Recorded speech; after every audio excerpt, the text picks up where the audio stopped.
Welcome to another Studio C Reacts video. Greetings! Today we're gonna be watching Dungeons and Dragons. Yes, we are. I'm already in character, sorry. I'll get out of character so that so you can just watch the character. Yeah, so check it out, guys. It's gonna be great. There we are. There's where the magic happens. Is that in San Francisco?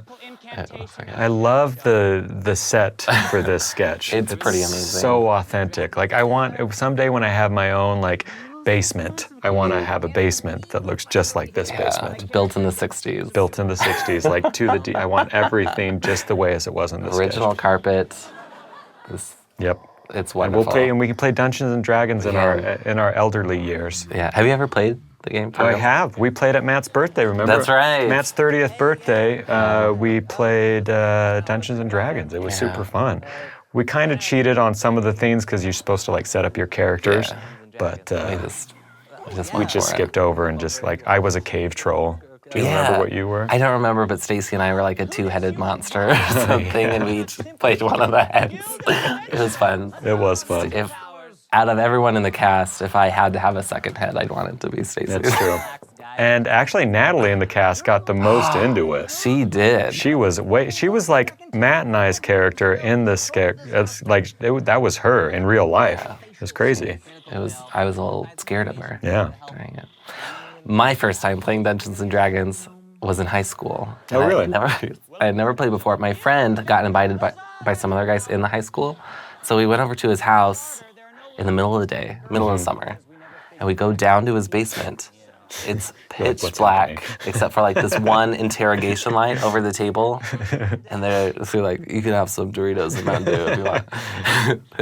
And then they're like, "So he fit the stereotype." Yes. And then he's like, "No joking. You can't make any jokes. If you make a joke, then your character really does it." And so I made a joke about juggling something, and I got stabbed because the goblin. You broke the cardinal rule. Yeah, and I was like, "This great. isn't fun. I'm scared, and I don't want to be here."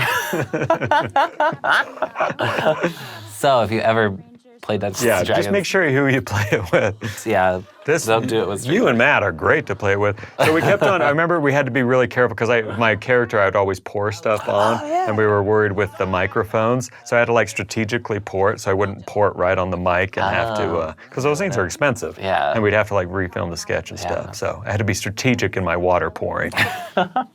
I love it. You look so much like your dad. I know.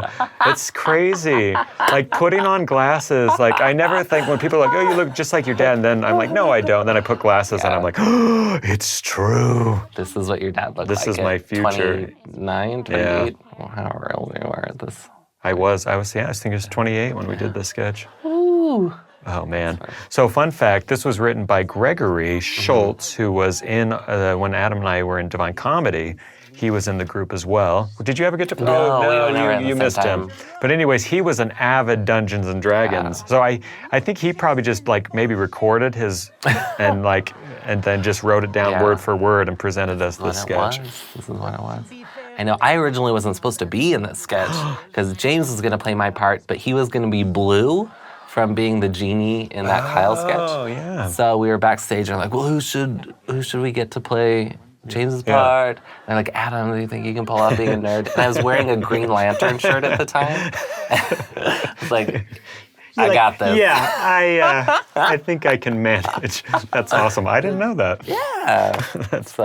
And then we just kept doing more and more, and they're always super fun. This was a sketch that, so I remember the first day rehearsal, I thought it was fun and stuff, but each day we did it, the sketch got more and more fun. Yeah.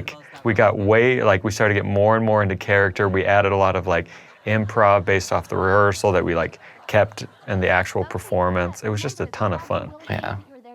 We were can we just keep playing? I remember sometimes purposely messing up so that we could keep. That's why. That's why I messed up. So that we could keep doing it. That's the only reason. Because I'm a professional. I never mess up my lines. No, never. Yeah. Oh, look at your laugh. I know.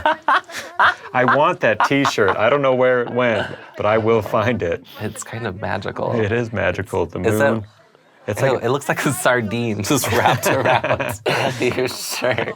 it's something that Dwight Schrute would wear with pride. Yeah. You are very Dwight I am kind of Schrute-ish Dwight Schrute-ish. in this. I'm like a more lovable Dwight, I feel like. Yeah. Relieve her our weapons. Immediately. I love how About this. I had to change my voice so much, but Matt could just keep his voice Yeah. for the nerdy. Yeah. It's true. Like you needed to sound less like a man. And And Matt, they were like, Matt maybe was you just- could sound a little more like a man and we'll meet in the middle. Oh, man, oh, here comes the moment we've all been waiting for. I The know. Mallory The moment. Mattery moment. I think this might have been the first Mattery moment on stage because this was season 2, I think, or maybe 3, early season 3. But this is when like the Mattery legend started to grow. Oh, this is the This seed. is, I think this is the got seed. planted. In the cabin. Your own company.